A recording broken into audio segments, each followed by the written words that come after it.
নমস্কাৰ মোৰ চেনেলটোলৈ আপোনালোকক স্বাগতম জনাইছোঁ। আশা কৰোঁ সকলোৰে ভালেই। মিছোৰ পৰা এটা ফিডিং কুৰ্তি অনলাইন অৰ্ডাৰ কৰিছিলোঁ মেটাৰনিটিৰ। তাকে আনবক্সিং কৰোঁ, চাওঁ কেনেকুৱা আহিছে। কুৰ্তিটো ভালেই আহিছে, পিয়'ৰ কটনেই হয়, গৰমত পিন্ধিব ভাল হ'ব।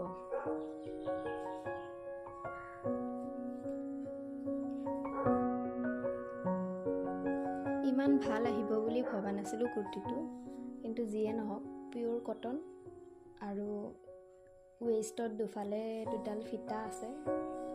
এই দুডাল বান্ধি কঁকালত অলপ নিজৰ জোখমতে টান ঢিলা কৰিব পাৰি। আৰু ফিডিঙৰ কাৰণে যি দুটা জিপ লগোৱা আছে, জিপ দুটাও ভাল কণ্ডিশ্যনত আছে, ভাল আহল বহল হয়। দিয়া জোখমতেই আহিছে, খালি অলপ হাতটো মোৰ চিলাবলগীয়া হ'ব পাৰে।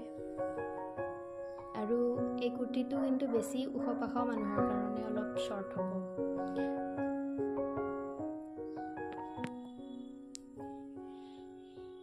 হাইট 5 ফিটলৈকে আৰামত হৈ যাব, এইটো ফিটিং হৈ যাব দীঘলত।